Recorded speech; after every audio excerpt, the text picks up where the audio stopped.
introduce myself again for those who are joining. I'm Alice. I'm joined with Helen, and we're from the Humanities Careers team. So welcome to Sector Snapshots Carousel B. So let's get started then.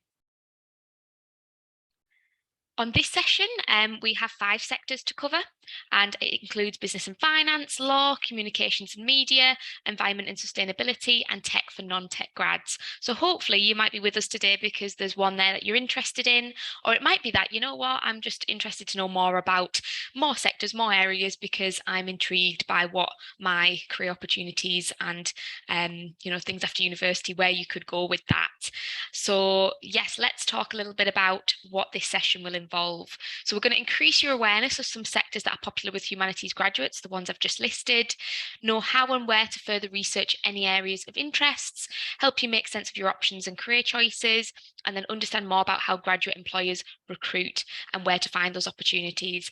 And just so you know, from my background, I did a linguistics degree in my undergraduate and then actually went on to do marketing. And we're trying to raise awareness that you do have so many options available to you with so many areas out there. So think about today what interests you, what sounds quite, intriguing. Make notes of that, note down questions to take to the fair, and then go and do some research. That's the best advice that we could give. So to get started, if you haven't already, we did pop it in the waiting room, but if you could just register your attendance so that Helen and I know who's with us today, and that we can just make note of numbers, and then right at the end we'll ask for a little bit of feedback for us to be able to improve and take on anything from you guys on what you found useful. So if you've got any problems there, we'll pop the bit.ly, I think I've got it there in the chat box if you're struggling with the QR code. And that will just be really, really useful to us. So thank you very much.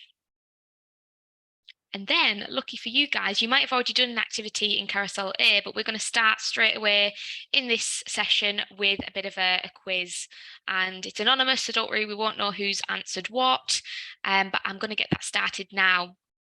So the quiz is an activity to get you thinking and reflect on what you might know already on the graduate job market.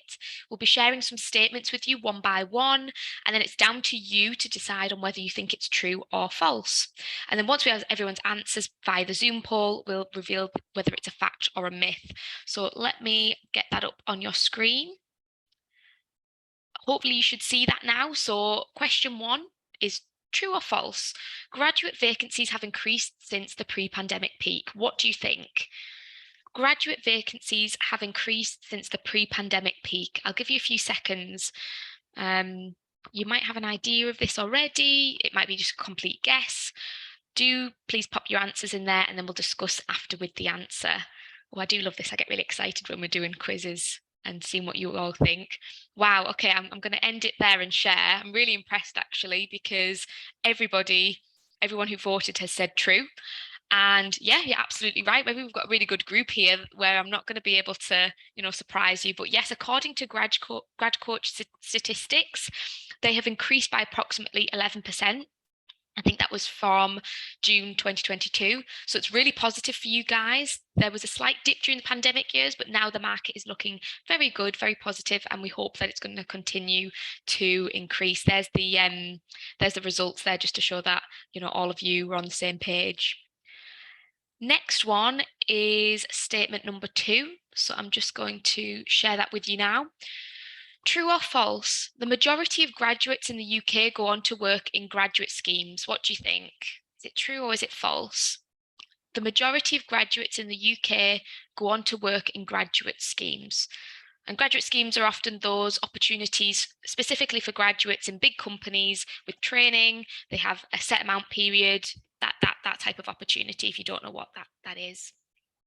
Okay, I'm going to end the poll there and share the results. So 38% of you thought it was true, and then 63% said false. So it's actually false. So again, well done to those who got that right. So it's actually 12 to 15% on average that secure graduate schemes. meaning that this is one option for you, but also there are various other routes to consider as well.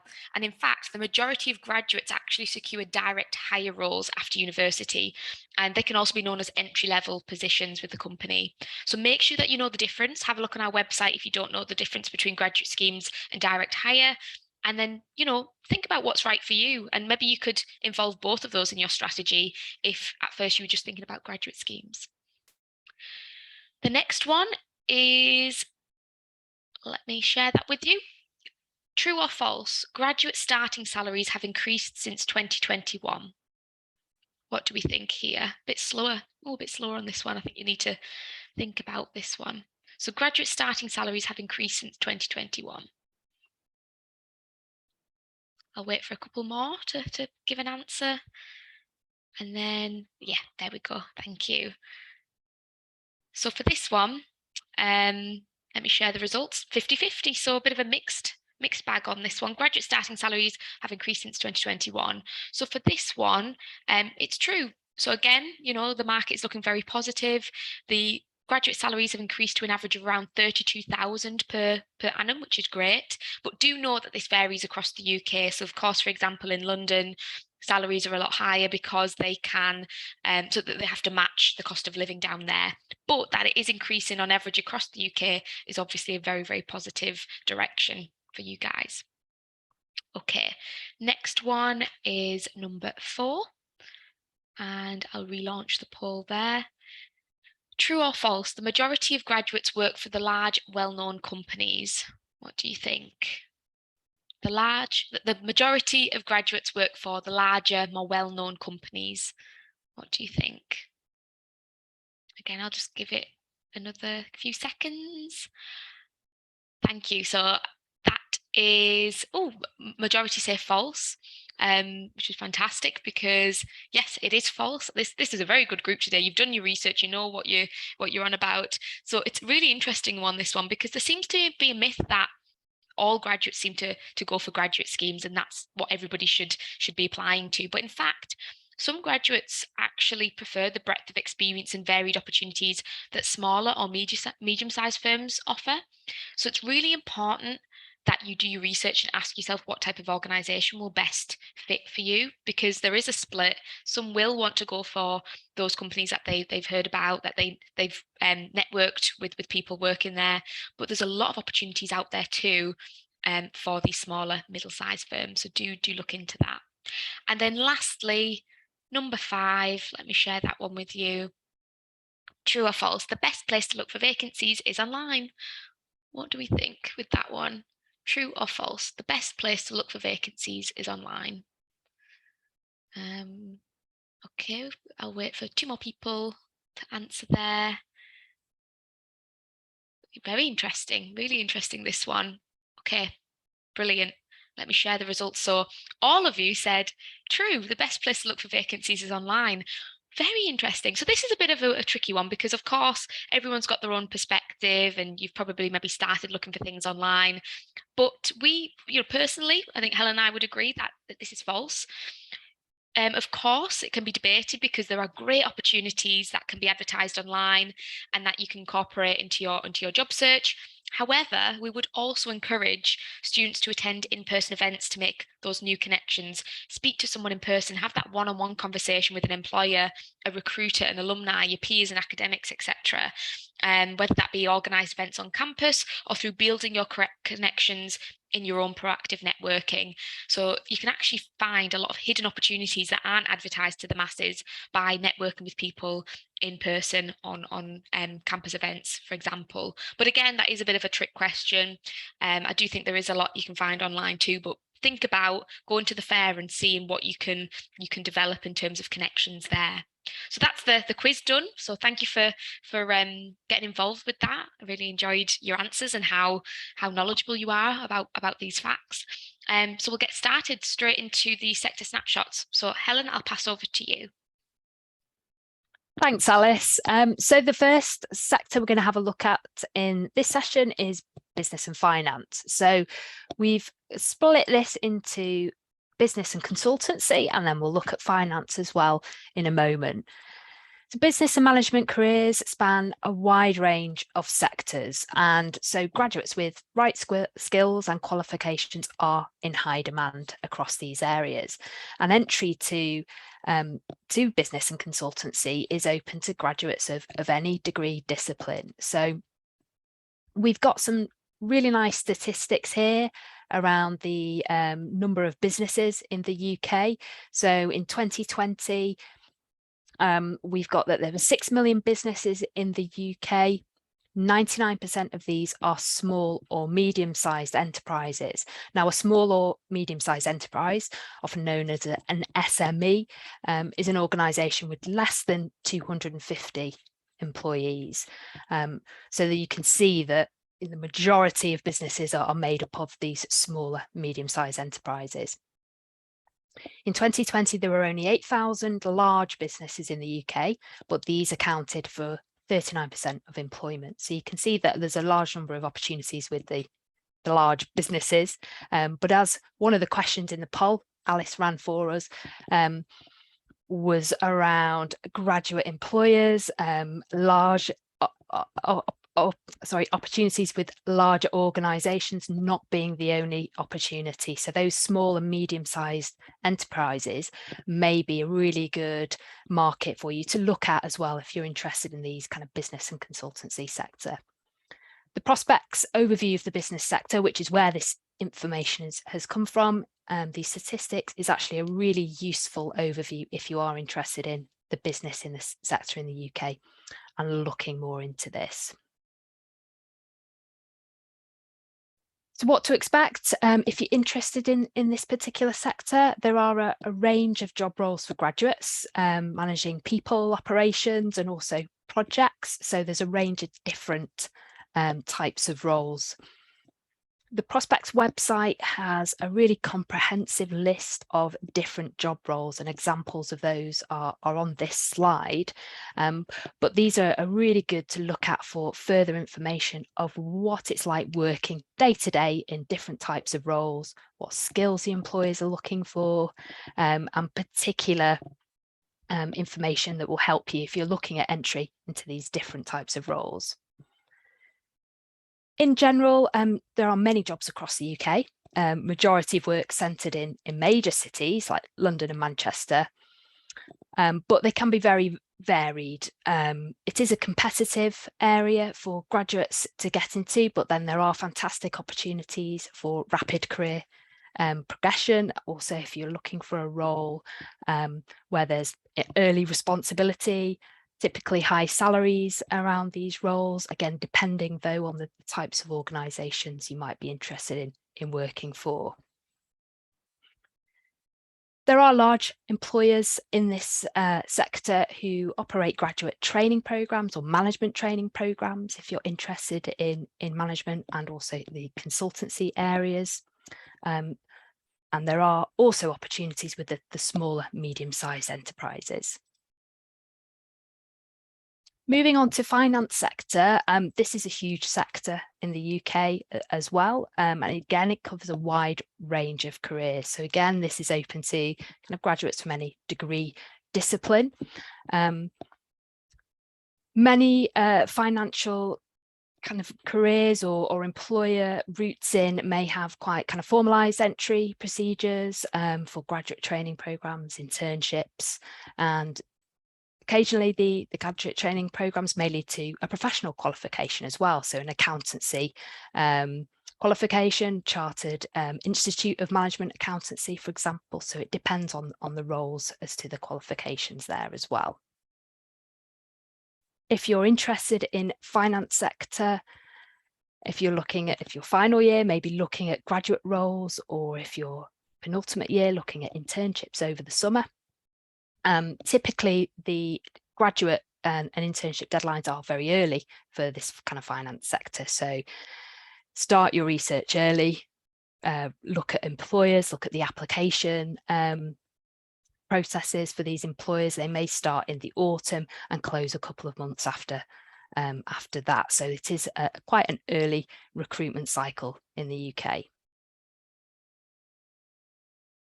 So what's it like working in finance? So again, it depends on the type of job role that you might be interested in. So roles range from investment banking, accountancy, working in insurance, in tax. So there is a wide range of different roles within this sector. And you can explore these, as with the business and consultancy roles. Prospect's website have a really great range of different roles available within the finance field. So again, you're looking at high salaries in this sector, increased kind of early responsibility and opportunities for progression as well. Experience is really important for competitive opportunities in this particular industry. So you could look for in your first year, if you're in your first year on the meeting today, there may be companies that run Spring Insight programs specifically for first years in finance and banking. Then later on in your degree, if you're in your second or penultimate year, you could look towards kind of summer internships or placement years if you have that option as part of your degree as well. So there are those formalised ways of getting relevant work experience, but there are also lots of other opportunities, for example, part-time work. If you're interested in finance, joining societies as well is a great way to get some experience. For example, the Trading and Investment Society at the university or other business-related societies. And you can increase your commercial awareness and industry insights by participating in kind of insight events or applying for work shadowing speculatively or other work experience opportunities.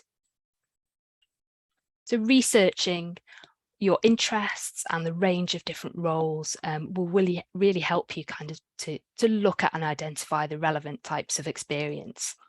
And our Which Career pages have a great number of resources and starting points if you're researching these areas further. There's a selection of large graduate recruiters here, but you can see from the range of employers on here, there are banks and financial companies, but we've also got public sector organisations like the NHS. So there's a range of opportunities across different sectors with employers. And at the fair next week, you can see there's a large number of business and finance related employers attending. So you can filter out these employers on Career Connect on the Autumn Career Fairs event details, see which employers are actually attending. Over the 2 days, it's the same employers will not be there each day. So it's important to check who will be there. And it may be that some of these organisations will be great to have those kind of getting started conversations with or find out more about their programmes next week. Okay, over to you, Alice. Thank you, Helen. So sector snapshot 2 of Carousel B is law. And I just want to mention that, a lot of students think that you have to have a law degree to go into the legal sector, and that's not necessarily the case. There's lots of research to do, and as you'll hear from me now in the next few slides, understanding what part of law you would be interested in is really key. But if you maybe haven't thought about it and anything interests you here, do know that there are opportunities to get into law if you're not currently on a law degree. So there are many roles, within the legal sector, including a chartered legal executive, a barrister's clerk, there's a judge, coroner, paralegal, solicitor, legal secretary, etc. And you can find a lot more about these roles again on Prospect's website. If there's anything you can take away from today, Prospects is fantastic to carry on your research and find more information. And the route to qualifying can be expensive and lengthy and competitive. So it's critical to do that comprehensive research, as I've already said, and then connect with professionals in that area to have a clear idea as to why you would find it enjoyable and why it would be suited to you as an individual. But despite, it might be a challenging route to get there are opportunities for you to look into that. And we have a Which Career page on our website looking into the legal sector. So you can find a lot more information there as well, but that's just a few roles to get you started. So a couple just to highlight, which are often very popular and thinking about going into the legal sector, are solicitors and barristers. So as a solicitor, you'll provide expert legal support and advice on a range of personal commercial issues. Solicitors take instructions from clients and advise on necessary courses of legal action. And then these clients can be individuals, they can be groups or public sector organisations, or even private companies as well. And then once qualified, you can work in private practice, in-house or commercial or industrial organisations. So the prospects when you're in the legal sector as a solicitor can develop once you're fully qualified. For barristers in England and Wales, these are specialists in advocacy and represent individuals or organisations in court. They're independent sources of legal advice and can advise clients on their case, and they're generally hired by solicitors. And often to become a barrister, you need X amount of experience in the legal sector already to get there, because they are the ones that, have a very specific area of knowledge. And as a barrister, you'll plead the case on behalf of your client and the client solicitor. So you might have watched a lot of law legal series, and you might know a little bit about what a barrister is or what they do, but it's much deeper than that. So do your research and have a look into that if it sounds of interest to you. To qualify as a solicitor then, this has actually been updated in the last year or so with a new SQE route available for those entering the legal profession as a solicitor. So if you started your degree from September 2021, this is the route that you'd be looking to do, whether you're doing law or not. It actually has widened access to the profession, which is really good news, but requires exams plus 2 years of qualifying work experience. And following the SQE route, it's estimated that law graduates will qualify as a solicitor in 5 to 6 years, while for non-law graduates, it's around 5 to 7 years. But again, it just shows that from either side, this is the route to get into being a solicitor. For the work experience, it's now a mandatory part of SQE training, but it also helps you find out which areas you enjoy, because if you're going to go into law, you do want to be in an area that you're going to be really passionate about and willing to learn specifically the niche of that area. So you'll prepare for the SQE differently depending on whether you're studying law or you're not. And qualifying work experience includes things such as training contracts. So you'll hear a lot about this if you are looking into law as a career option, which is a 2-year rotational training program. There's also graduate legal apprenticeships, vacation schemes and placements. A student law clinic work could be an option, and then also paralegal work. So that's what would qualify as your experience in the SQE route. And then to qualify as a barrister, there are 3 components to this, and more details can be found on the Bar Standards Board website. That's where you'll be able to know more specifically for the barrister route. So there's an academic component, so that's to do with your degree. The vocational component, which is a bar training course offered by the AETO. And then lastly, the pupillage or work-based learning component. So that's about the experience, the work experience that you gain. And then in addition, you have to complete the bar course aptitude test, join an Inn of Court, meet the requirements in the professional statement for barristers, and then the bar requires strong academic ability and transferable skills. So it's kind of that all-round package. And it's, again, all possible, but it is a lot of work and preparation that should be started now in order to know if that's the route for you. And you can find more info on which career on our careers website.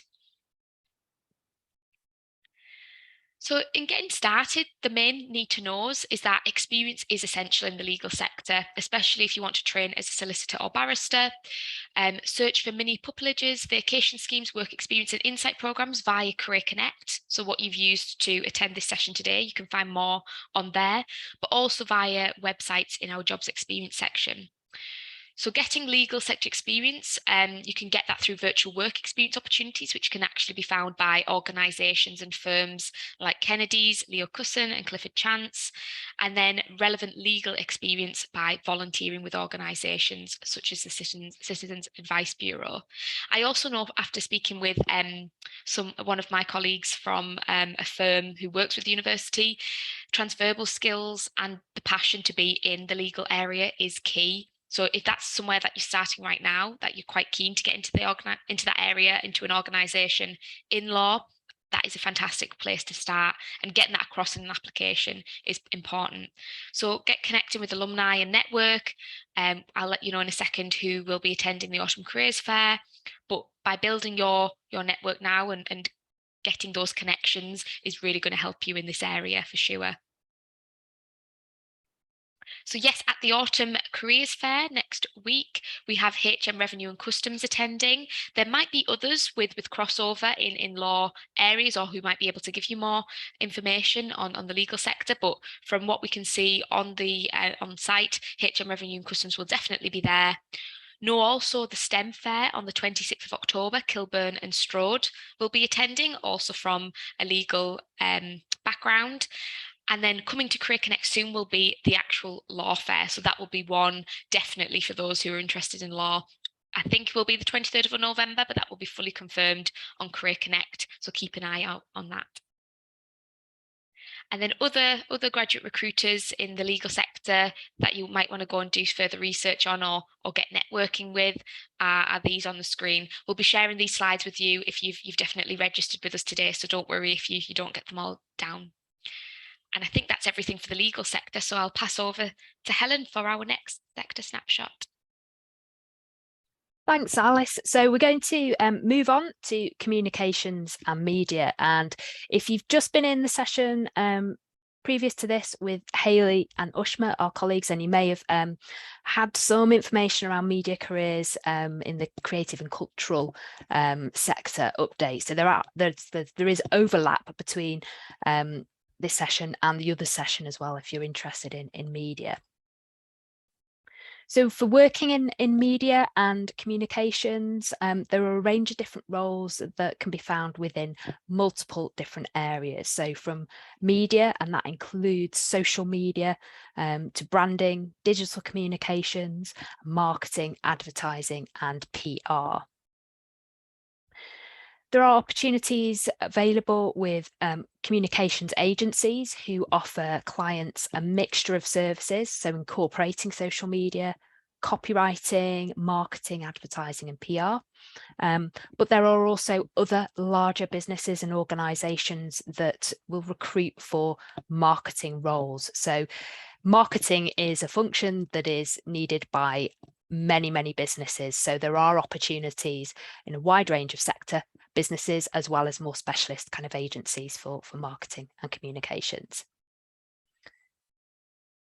In terms of job roles, again, it's quite wide in terms of those that might focus more on the planning and strategy, to those that are more of the creative roles or looking at advertising. And there may have been more information on that as well with Ushma and Hayley around those kind of creative roles and how to find those and kind of build experience in those creative sectors. So the areas within media and communications, there's a number of different job roles I mentioned around advertising, content writing, digital marketing, copywriting, areas like event management, also marketing, market research, a range of different media specific roles like journalism, production, radio, publishing, and then also crossover with kind of the IT sector as well. So search engine optimization, web design and development, social and digital media. So employers look for a range of skills. So developing transferable skills as for all sectors is important, but also being able to work with video or multimedia, coding skills and tech skills of particular importance for some roles. And you can also find kind of communications-based work experience in lots of different sectors, as I mentioned. So from finance and banking, retail, IT, healthcare. So there are a number of different organisations that will need media and comms kind of professionals to help with their business. So what's it like working in media and communications? If you're interested in this area, it's really good to research the individual types of roles that you might be interested in. So this will vary across the type of role. So media specific related roles. Typically in media roles, you may find opportunities for freelance work or short-term contracts, which are quite common. Whereas looking for example, marketing roles, there are large organizations that run more kind of structured marketing, internships or graduate roles, training programs. So it does vary depending on what you're interested in terms of where the opportunities might be. There are some great prospects profiles again for this sector. So you can look at public relations officer, read up about the differences between that and a broadcast journalist or a market researcher. So prospects website, again, the profiles on there will give you a really good idea of what it's like working day to day in these different roles, what particular skills employers look for, and how to find opportunities and build experience in these areas.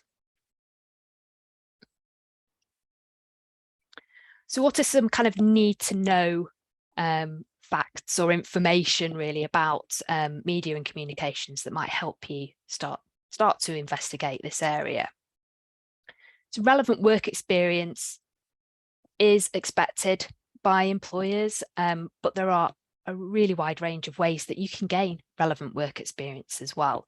So you can, as a student at Manchester, we've got fantastic student media. So Fuse FM radio and the Mancunian are easy to access experiences that you can build up some relevant experience. Volunteering or virtual work experience can boost your transferable skills, but also skills specific for media and communications roles.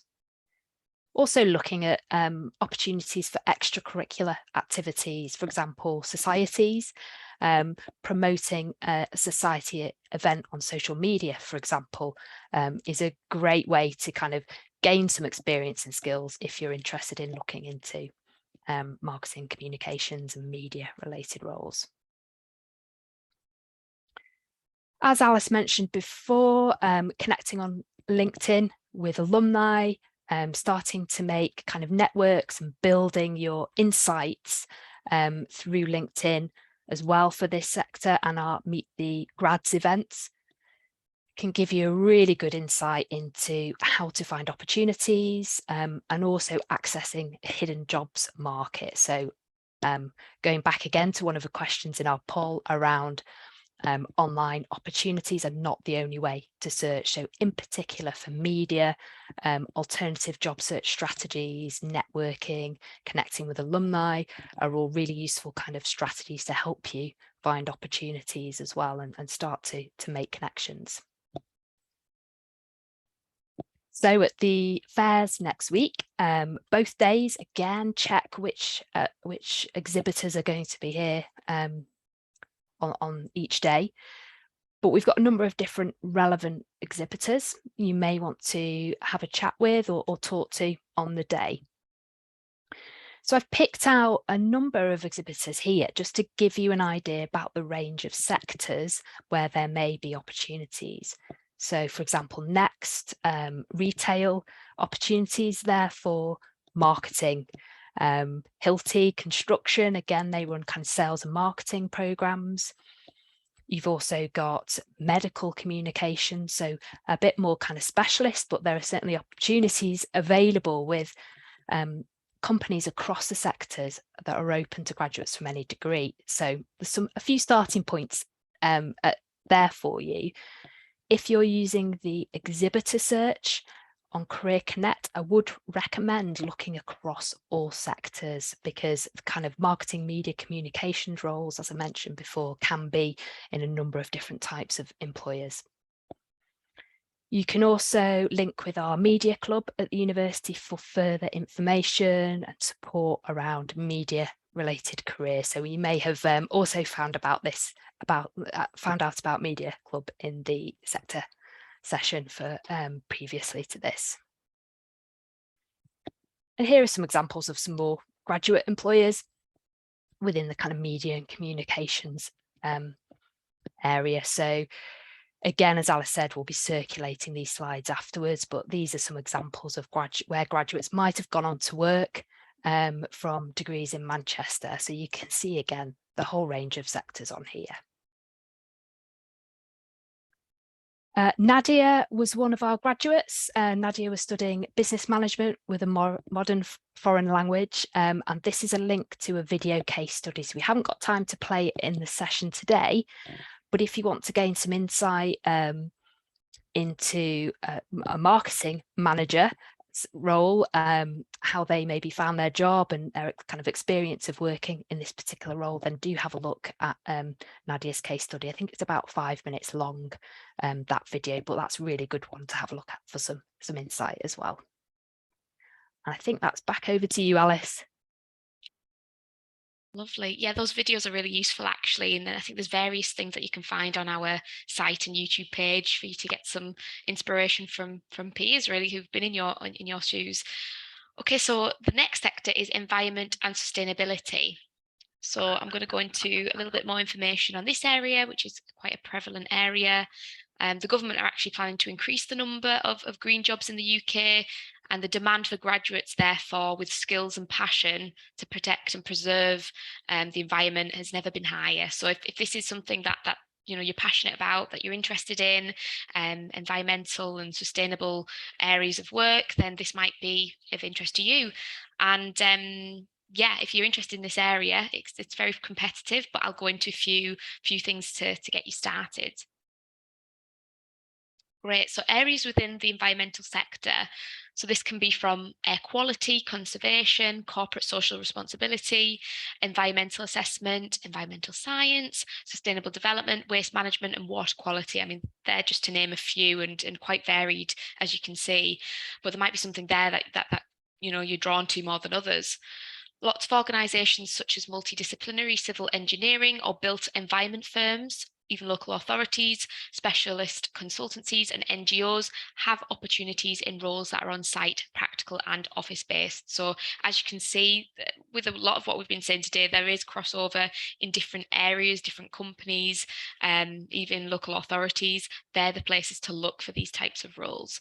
And if you aren't studying a related subject at undergraduate level currently, if that's for the environmental sector, you can find an environment focused masters, and that's a great way to position yourself towards a particular career in this area. And I'll go on to that a little bit more in a slide or two. So what to expect in the environmental sector? So there's probably lots of outdoor work, of course, in all weather conditions, or at least to be part office-based. Again, it depends on the role itself, but there's a range of roles from practical hands-on work to more physical demanding roles, and then even consultancy work where you're working with clients. So again, reflecting on where would suit you in this type of area. What are you interested in? Would you prefer the more practical, or is the consultancy side maybe more office-based for you? And then salaries vary depending on the entry qualification and the industry itself. And the average wage of environment and sustainability professionals is 40,000, while consultants can earn probably more a median of 37,000. That sounds about right. But again, depends on where you are in the UK and the employer offering particular positions.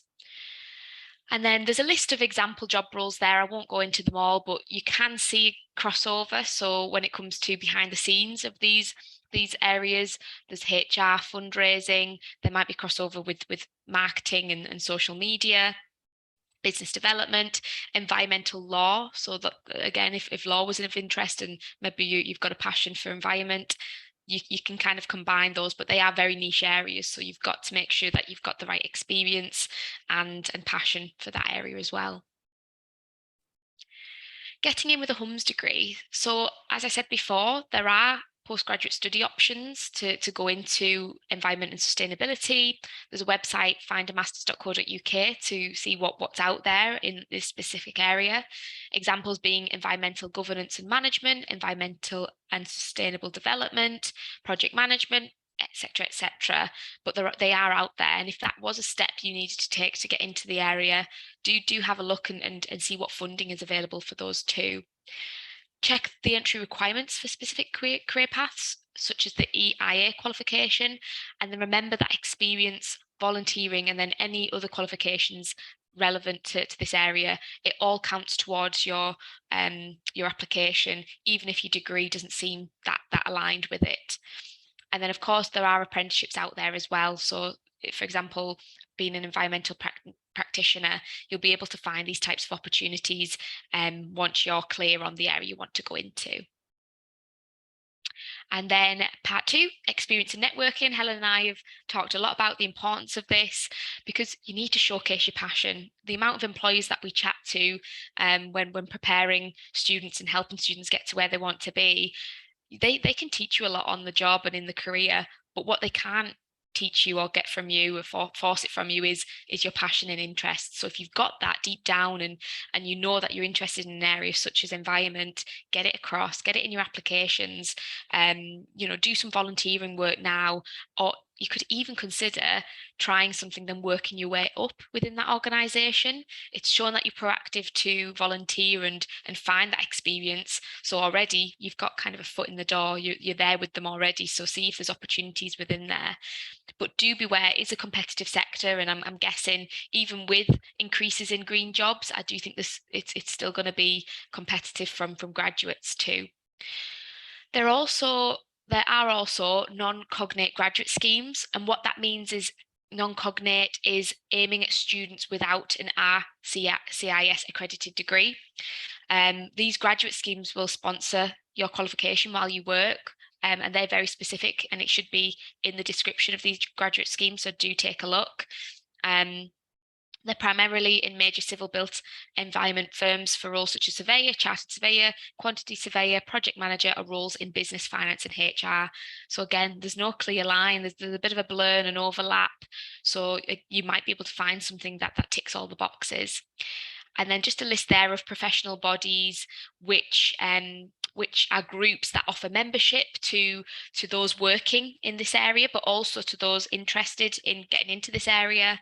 So you can network through that. You might be able to attend events, get resources, and read on research in this area and how it's developing.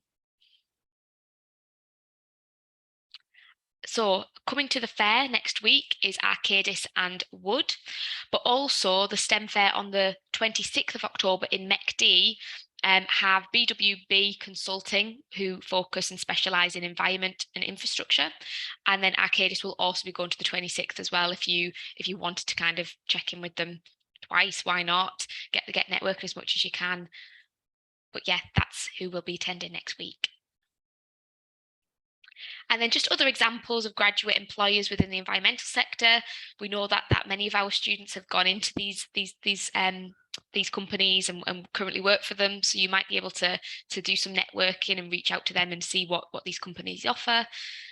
But it's a great area to think about, but research is really key. And there's another video there that you can watch in your own time. But yeah, unfortunately, we don't have time today. And I'll pass over to Helen for our last sector. So we're almost done, everyone. Thanks, Alice. So finally, we've got to tech for non-tech. So this is our last sector that we'll cover in this session. So if you're interested in the tech sector or working in sort of IT, there are lots of opportunities here that might be open to you to explore and to research as well.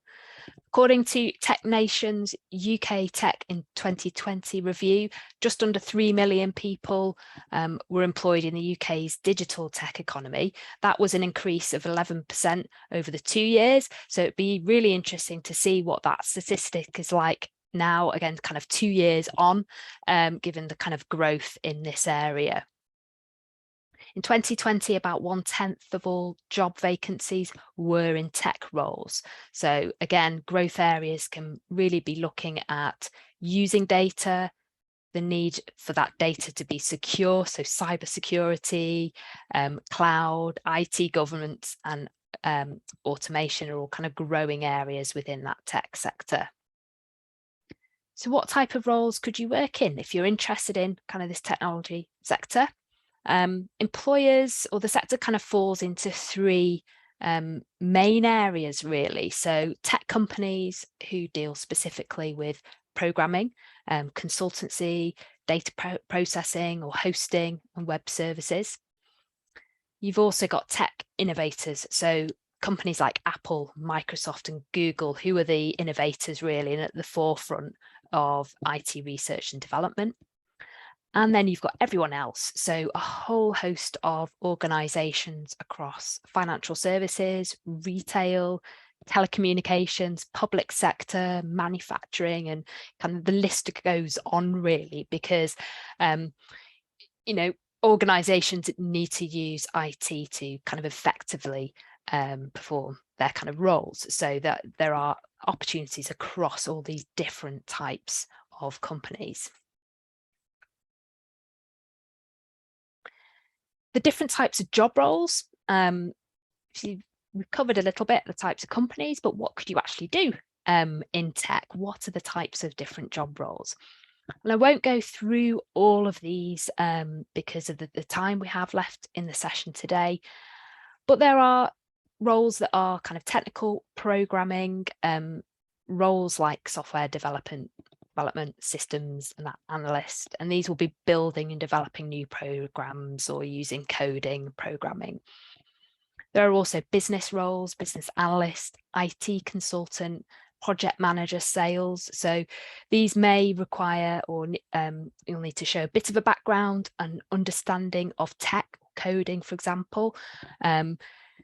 But training may be provided in those kind of technical skills on the job.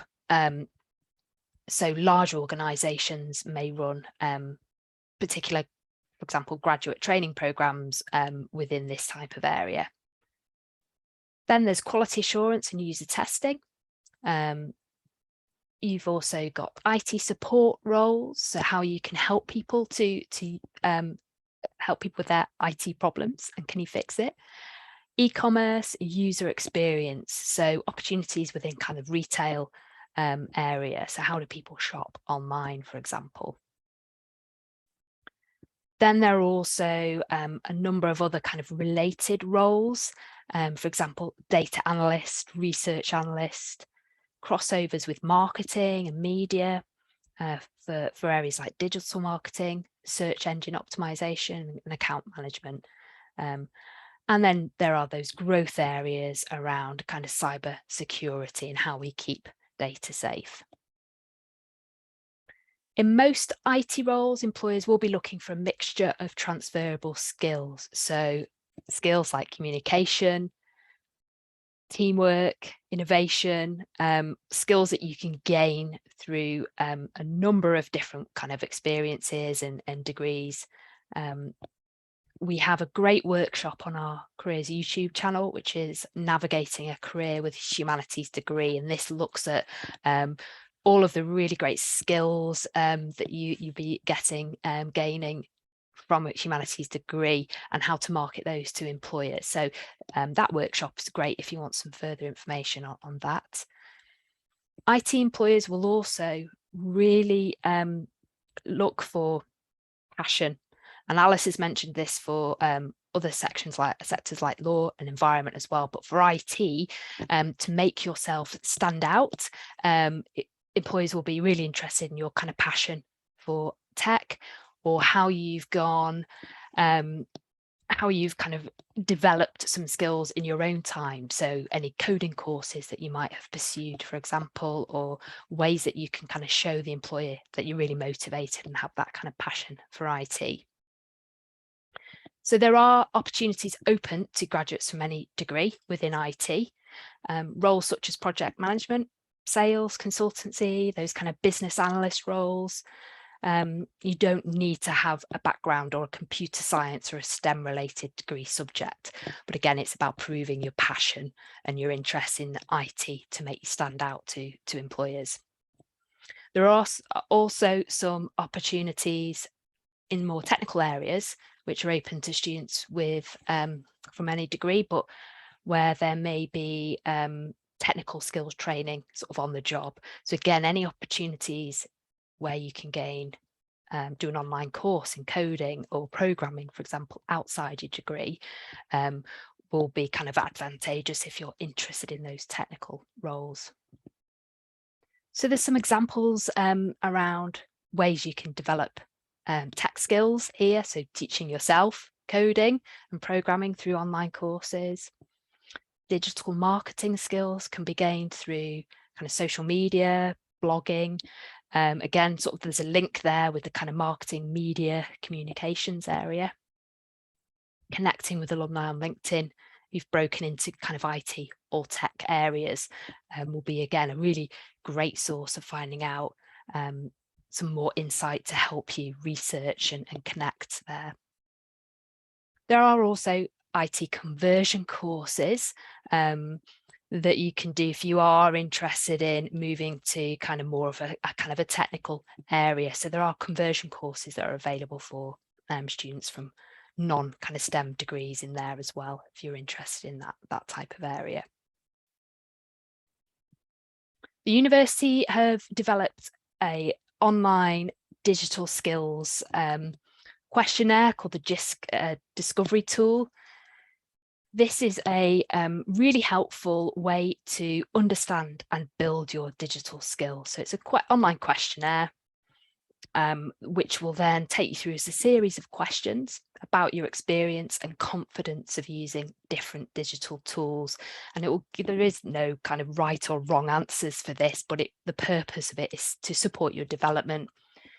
On our digital skills pages, and the link is on this slide, and that has further information about how to develop digital skills, IT, tech skills. So there's also online courses you can access, or virtual internships. So if you are interested in developing those skills, and it's not just for the tech sector, but banking, business, finance, consulting, environment, kind of all of the sectors we've covered really in this session, employers do value those kind of digital tech skills. So do have a look at that particular page on our website. So at the fair next week, we've got a number of different exhibitors coming in the kind of IT sector area.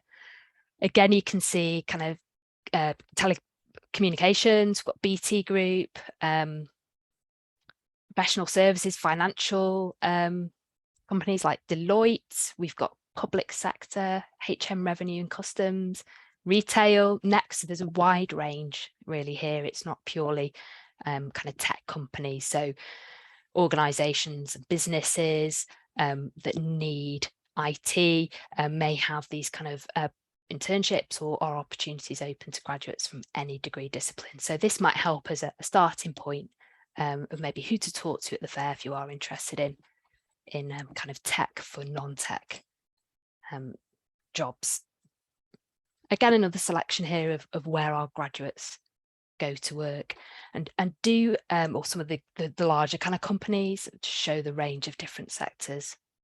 And do have a look at our Meet the Graduates sessions that we run on Career Connect. We have a banking and finance Meet the Grads event coming up on the 20th of October. And we will be running other sessions. So there's a charities and third sector session, but do look out for those as really great opportunities to network with alumni who are essentially working in the areas that you're interested in as well. And one last case study on here for you to have a look at.